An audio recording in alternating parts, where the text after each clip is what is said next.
Hey everyone, welcome to the Bruce Williams channel. I'm talking really close to the microphone here. I've got my wife upstairs. She's singing with a few neighbors. They're going to be recording a Christmas song. So anyways, I'm dressed up nice because we've got to go to that event here in a little bit. But I want to talk about the merits of a small watch collection versus the merits of a very large watch collection. I have a friend in Italy named Giovanni. He has a watch channel called Watch in Time, and he has a roughly 300 watch collection when it comes to number, which is wild. I mean, that's almost one for every day of the year, a different watch for every day of the year. And I think that's fantastic. I think that's really exciting. It's not a collection that I could enjoy because maybe it's my personality type, but I'm all about the minimal, small collection, just potent, powerful, and I'll get into the reasoning here in a minute. But I have roughly 3 watches right now. I say roughly because technically I have 3, but I've just ordered one. It hasn't arrived yet. It hasn't shipped yet, but I'm going to be getting a new Seiko here in hopefully the next couple weeks from Japan. So I have a 3 watch collection. Giovanni has a 300, give or take. There's a few. He doesn't even know how many exactly he has, but it's roughly 300. So we're going to be talking about the merits of each one. I hope you guys enjoy this video. I'm going to be cutting from Giovanni's pre-recorded segments and then my segments here. So we're just going to jump back and forth. We'll get into it now. So Giovanni, take it away. So first of all, my collection, yes, there are 300. Obviously, I'm not going to showcase the 300 watches that I have at the moment because it's very difficult. Some of them are, on the safe, being kept at the bank. Some I have it at home. Some I have it in the office. So it's difficult to have them all together. And personally, I'm constantly changing my boxes. So this is another point that it's important. So how do I handle my collection? First of all, and then we will go deeper into some details, but when you have so much watches like myself, the first thing that you feel is guilty. Guilty that you are not spending enough time with your watches. And I would really like to spend time with my watches because I like them. They are a piece that reminds me of something, that have a history. Some of them, they just give me a particular feeling that I need in a particular moment. And it's very interesting the kind of connection sometimes that you have with your watches, and how sometimes it happens that I choose the watch that I'm going to wear for the day and the watch is already on the correct time. Obviously, having this amount of watch, I'm not the kind of guy that believes that having the watches winding all the time is going to be good. I'd rather have them stop, especially with modern mechanisms that last for long. And obviously, almost all my watches are automatic. I personally don't collect quartz. I have some quartz watches. I'm going to show you one very quickly. This one, the Seiko Giugiaro from Scott Ridley Alien. Why? Because for me, it was an emblematic piece that became, from one side, famous from the movies, from Aliens, and this was my childhood. And second, it was such a futuristic design by Giugiaro that will never lose time. There is no automatic version of this watch. So obviously, I'm going to buy for the quartz. This is an excellent piece, by the way. It's also limited. So these are the kind of things that drive you. And how do I handle 300 watches? Very easy. I try to spend as much time with my watches as I can. So usually daily, I change my watches at least twice. I am a traveler. I travel a lot. At least I traveled a lot before COVID.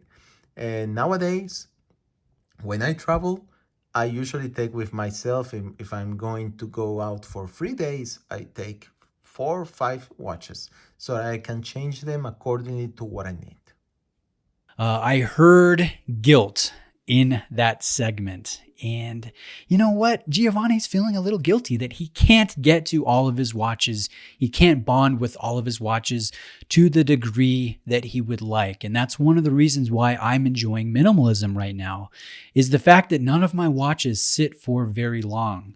And like Giovanni, I also like to change up my watches and wear usually 2 per day. So I'll go through the majority of one day wearing one watch. And a lot of times it's the one I'm wearing today, the VC Overseas. It's my favorite piece. It's the nicest watch in my collection. So that's what I usually wear. And then around dinner time, I like to switch it up. I'll put on the Speedmaster. I'll put on the Hulk. If I have another watch in, for review, maybe I'll put that on. Sometimes I put on the Oris Aquis, but I recently sold that one.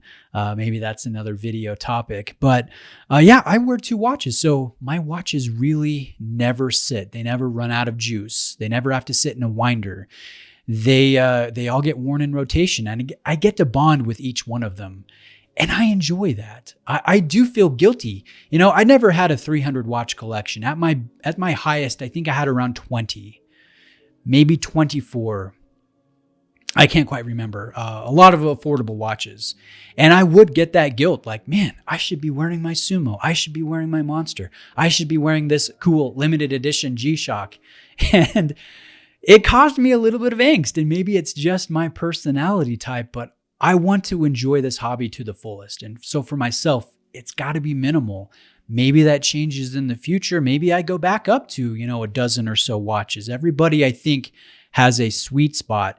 And for me, at least right now, it's very small and it's working out really well. So just one more thing about type of collectings. Some people collect a specific type of watches according to their functionalities. Some people that I know collect only divers. Some people that I know collect only military watches.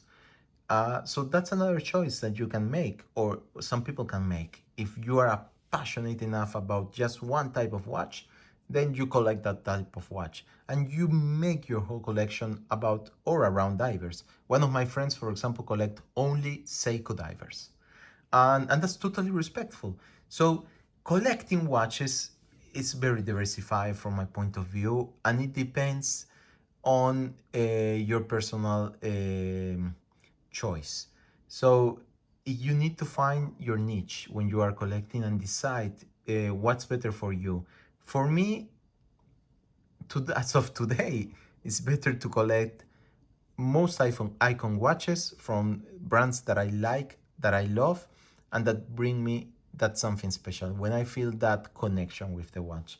And at that point, I want them to be added to my collection. Obviously, when you are collecting, you have to be very careful because sometimes it becomes a compulsive effect. And you might find yourself buying watches that you don't need or that you don't totally want or like.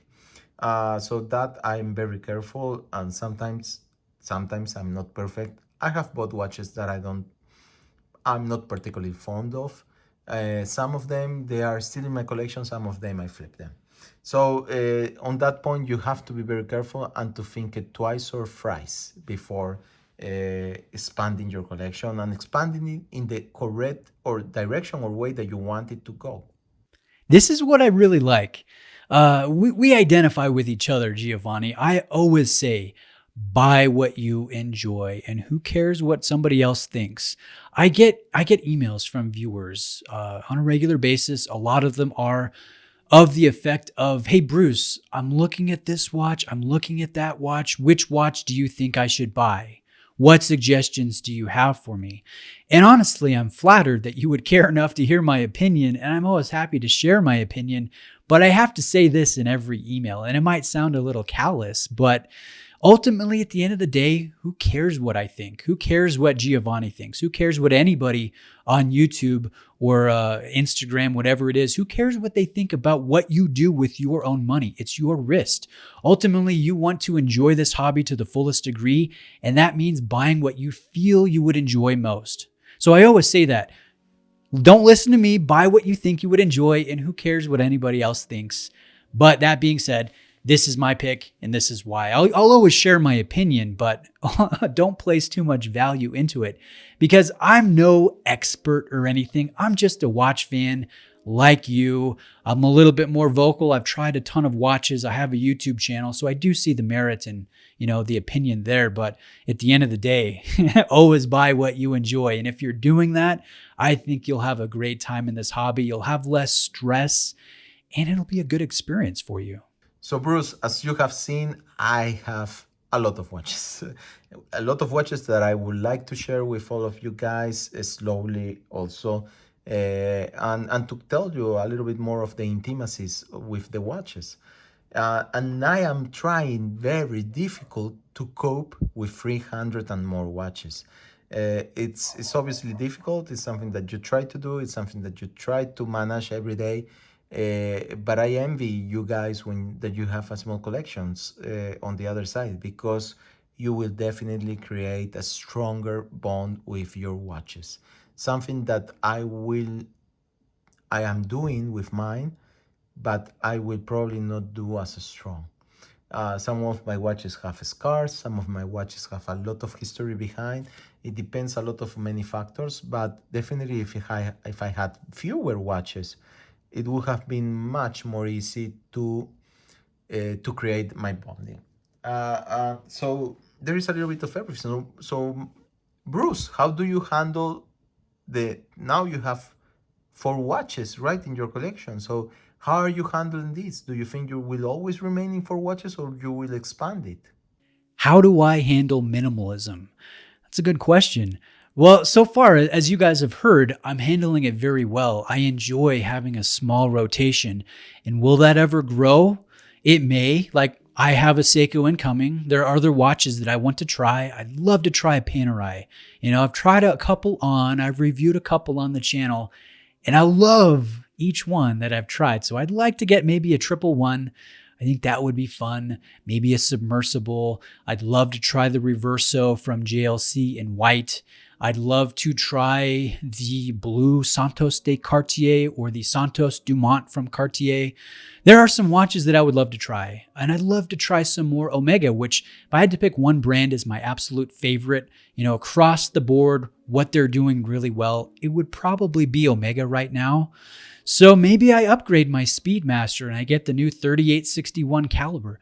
I don't know where I'm going to go. Am I always going to stay minimal? I think I'm going to stay more minimal than others. I doubt I'll ever have more than maybe 8 or 10 watches at a time. So I can't say exactly what the future holds, but I'm just enjoying the journey right now, and minimalism is working for me very well. So just joking about this, are even four watches really a collection? What do you think? Because collecting means having actually a collection. Uh, Loving watches, love a watch, to be a watch lover, it's something different. So definitely, as we are all, you are a watch lover. But having four watches, can we really call it a collection, or can we just call it a choice? A choice of watches that I want to bond and wear. So what do you think about that? Because my obsession, you can definitely call a collection when it's so big, or sometimes when you, even if I just had this box, this is a whole collection of Zodiacs, apart from these two, obviously, but it's a collection of Zodiacs. So you can call it a collection. So what do you think, Bruce? Okay, it almost sounds like shots fired there, Giovanni. Do I have even a watch collection? Could you even call my rotation of 3 with one inbound a collection? And obviously, I know Giovanni's is not meaning anything ill by that. I'm not taking offense, but I don't know. That's a good question. Is it just a choice of watches? I think if I had a collection of very easy to obtain, and I don't want to insult anybody that has these watches, but let's say I have a collection of like a G-Shock 5600, a Timex Q, I don't know, just something affordable and inexpensive and very available. If I had 3 watches that maybe totaled $300 in value, would that be a collection? I don't know. Or would it just be, a few nice little watches that are fun to wear? Is it a real collection? I look at my collection, and I certainly don't want to come across as a pompous prick, but I know that there are far better, far more expensive, far more impressive and well-rounded and better curated watch collections out there. Certainly, I recognize that. But I look at my collection and I'm pretty proud of it. I have a VC Overseas. I have a Rolex Submariner, the Hulk. I have a Sapphire Sandwich, and I love each one of these watches for various reasons. They're all icons in their own right. They all make use of color very well. The blue of the Overseas is one of the nicest blue dials on the market from any brand at any price. And I feel the same way about the Rolex Hulk. That green is phenomenal. And the black of the Speedmaster is so simple, so classic, so basic, so clean and conservative. There's really strength in the color. And I could see maybe adding that white dial, large seconds reverso, or sorry, small seconds, large size reverso. I could see adding a Cartier Santos or something. And I could see strengthening my collection. And yes, Giovanni, I would call it a collection with some more color. And I look at my rotation and I have a dive watch. I have a chronograph. I have a three-hander that pulls very respectable duty as a dress piece. And so I see versatility. I see different movements from different manufacturers, different colors, different styles, but yet they're all iconic. And so, yeah, I think it's a pretty potent collection, even though it is small and it pales in comparison to the number of watches that you have in your collection, Giovanni. So, yeah, I would call it a collection, but what do you guys think? Is a small rotation just a choice of watches, or is that a real collection? Having two, could you really say that that's a collection? I'm interested to hear your opinions. Now, let me give you guys my closing thoughts, and then I'll give the floor to Giovanni to close out the video. But I look at my collection of three. I'm happy. I'm satisfied. I'm enjoying it. But maybe there's one day where I go, I'm not feeling the VC today. I'm not feeling the Speedmaster. I'm not feeling the Submariner. And I'm in a rut, and I'm not happy. Maybe one day that happens. It certainly hasn't happened yet. But maybe that happens. And I look at Giovanni, and I don't think that will ever happen to him, right? With the 300 odd watches that he has at the office, at the safe, at the home, at the bank, because he has the opportunity to really reconnect with watches that don't get worn in rotation that often. So maybe he's cycling through, his collection of Zodiacs or Panerai or Seiko, whatever it is. And then once he gets back to, let's say, that North Flag, and he hasn't worn it for 3 months, 6 months. It's almost like rediscovering or rekindling a friendship with a beloved friend, right? And it's exciting. And you are reminded of why you purchased the watch and why you enjoy it and why you connect with it. I certainly don't have that. Maybe I will get tired of minimalism, and maybe I'll have to change things up because I do give up some versatility with having a small, potent, powerful watch collection. Maybe one day I do get bored of it. But at the same time, I think I have less headache. And really, if I can eliminate stress in my life, that's a good thing. If I don't have to insure 300 different watches, right? I only have to insure roughly 3 watches. I only have to service 3 watches, once every 7 years, 10 years, depends on the movement. So my cost of ownership is low. My cost for insurance is relatively low. So I think there are some benefits, but there's also some detriments. And I'd be interested to hear your guys' take. Where do you fall? Where does your collection line up in terms of size? And are you happy? And what would you feel is the ideal size for you? Because I think everybody's going to be different. Some of you will relate to me. Some of you will think I'm absolutely crazy. That's totally fine. Some of you will relate to Giovanni, and some of you will think Giovanni is absolutely crazy. As long as we're following what we feel like we would enjoy the most in this hobby, we're going to have a good experience. And so it kind of goes back to that. Continue to build your collections the way you see fit, and I have respect for you. So that being said, thanks for watching today, and I will let Giovanni close us out. So thank you, Bruce. I hope you like this very quick video. It's not actually quick, but this video collaboration with you, Bruce. I'm really happy to have shared a little bit about my history and my watch collection history, particularly, so that people can exchange and share. As a watch collector, I think one of the most important things between our community and people like us that love watches is to share and to create a community. And I really love about this, and I love about this collaboration, Bruce, is that even people like myself across from the Pacific Ocean or the Atlantic, depending which way you're seeing it, are sharing with people all around the world the same passion, the same common objective, and somehow in our small world, this definitely will help us join forces and become a stronger world together. Something that nowadays we are seeing a lot is changing, and luckily, to what I think, sometimes there is a lot of division. So watches is also a way of joining people, and I think this is a clear example. Thank you again, Bruce, and thank you all for this opportunity. Please take care, and we will definitely update very soon. Bye bye.